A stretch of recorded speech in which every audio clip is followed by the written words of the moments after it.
Clip number 530۔ اس clip میں انشاءاللہ آپ قرآن پاک کی سورہ ہود کی آیت نمبر 56 سے لے کر 58 تک کی تلاوت، ترجمہ اور تفسیر قرآن صراط الجنان سماعت فرمائیں گے۔ بسم اللہ الرحمن الرحیم۔ ترجمہ، اللہ کے نام سے شروع جو نہایت مہربان رحمت والا ہے۔ انی توکلت علی اللہ ربی و ربکم ما من دابۃ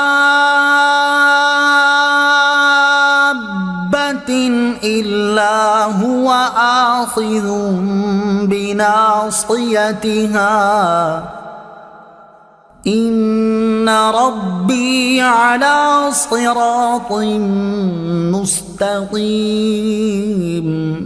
ترجمہ، میں نے اللہ پر بھروسہ کر لیا ہے جو میرا اور تمہارا رب ہے۔ زمین پر چلنے والا کوئی جاندار ایسا نہیں جس کی پیشانی اس کے قبضہ قدرت میں نہ ہو۔ بے شک میرا رب سیدھے راستے پر ملتا ہے۔ انی توکلت علی اللہ،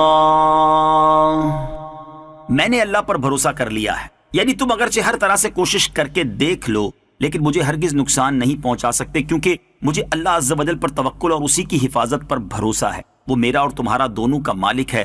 کوئی چیز مجھے پہنچ نہیں سکتی جب تک وہ اسے دور کر رہا ہے، اور نہ ہی کوئی مجھ پر قدرت حاصل کر سکتا ہے جب تک اللہ عز و جل کی طرف سے اسے قدرت حاصل نہ ہو۔ پھر اس بات کی دلیل دیتے ہوئے فرمایا کہ روئے زمین پر کوئی جاندار ایسا نہیں جس کا وہ مالک اور اس پر قادر نہ ہو، تو اللہ عز و جل جیسے چاہتا ہے اس میں تصرف فرماتا ہے۔ فَإِن تَوَلَّوْا فَقَدْ أَبْلَغْتُكُم مَّا أُرْسِلْتُ بِهِ إِلَيْكُمْ وَيَسْتَخْلِفُ رَبِّي قَوْمًا غَيْرَكُمْ وَلَا تَضُرُّونَهُ شَيْئًا ان ربی علی کل شیء حفیظ۔ ترجمہ، پھر اگر تم منہ پھیرو تو میں تمہیں اس کی تبلیغ کر چکا ہوں جس کے ساتھ مجھے تمہاری طرف بھیجا گیا تھا، اور میرا رب تمہاری جگہ دوسروں کو لے آئے گا اور تم اس کا کچھ نہ بگاڑ سکو گے۔ بے شک میرا رب ہر شے پر نگہبان ہے۔ فَإِن تَوَلَّوْا، پھر اگر تم منہ پھیرو، یعنی جس دین کے ساتھ میں تمہاری طرف بھیجا گیا ہوں، اگر تم اس پر ایمان لانے سے اعراض کرو تو جس دین کے ساتھ مجھے تمہاری طرف بھیجا گیا تھا میں تمہیں اس کی تبلیغ کر چکا ہوں، اور اس میں مجھ سے کوئی کبھی واقع نہیں ہوئی، البتہ اسے قبول نہ کرنے کی بنا پر تم سے خطا سرزد ہوئی ہے۔ اگر تم نے ایمان لانے سے اعراض کیا اور جو احکام میں تمہاری طرف لایا ہوں انہیں قبول نہ کیا تو اللہ عز و جل تمہیں ہلاک کر دے گا، اور تمہاری بجائے ایک دوسری قوم کو تمہارے شہروں اور اموال کا مالک بنا دے گا جو کہ اس کی وحدانیت کا اقرار کرنے والے ہوں گے اور اسی کی عبادت کریں گے، اور تم اس کا کچھ نہ بگاڑ سکو گے کیونکہ وہ اس سے پاک ہے کہ اسے کوئی نقصان پہنچا سکے، لہٰذا تمہاری روح گردانی کا جو نقصان ہے وہ تمہیں کو پہنچے گا۔ بے شک میرا رب عز و جل ہر شے پر نگہبان ہے، وہی تمہارے شر سے میری حفاظت فرمائے گا، اور تم میں سے کسی کا قول یا فعل اس سے چھپا ہوا نہیں، اور نہ ہی وہ تمہاری پکڑ سے غافل ہے۔ آیت فَإِن تَوَلَّوْا فَقَدْ أَبْلَغْتُكُمْ سے حاصل ہونے والی معلومات۔ اس آیت سے دو باتیں معلوم ہوئی۔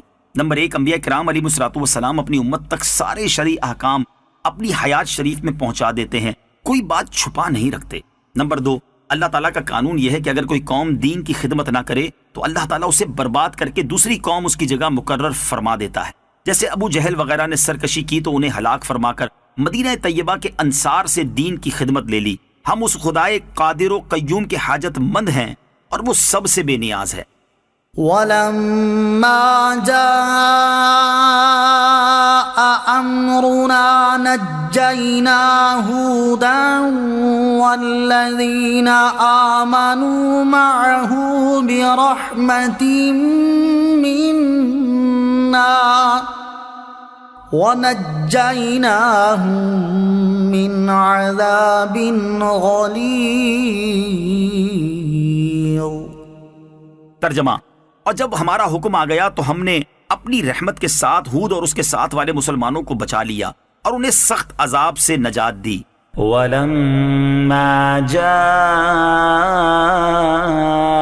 أَمْرُنَا، اور جب ہمارا حکم آ گیا، جب حضرت ہود علیہ الصلوۃ والسلام کی قوم نے نصیحت حاصل نہ کی تو قادر و قدیر اور سچے رب تعالیٰ کی بارگاہ سے ان کے عذاب کا حکم نافذ ہو گیا۔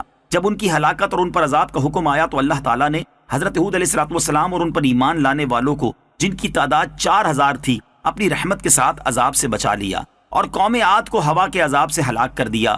مسلمانوں پر رحمت اس طرح ہے کہ جب عذاب نازل ہوا تو اللہ تعالیٰ نے ایمان والوں کو اس سے محفوظ رکھا، اور ارشاد فرمایا کہ جیسے مسلمانوں کو دنیا کے عذاب سے بچایا، ایسے ہی اللہ تعالیٰ انہیں آخرت کے سخت عذاب سے بھی نجات دے گا۔ اس آیت سے معلوم ہوا کہ ایمان اور نیک اعمال نجات کا ذریعہ اور سبب ہیں، لیکن در حقیقت نجات صرف اللہ عز و جل کی رحمت سے ملتی ہے۔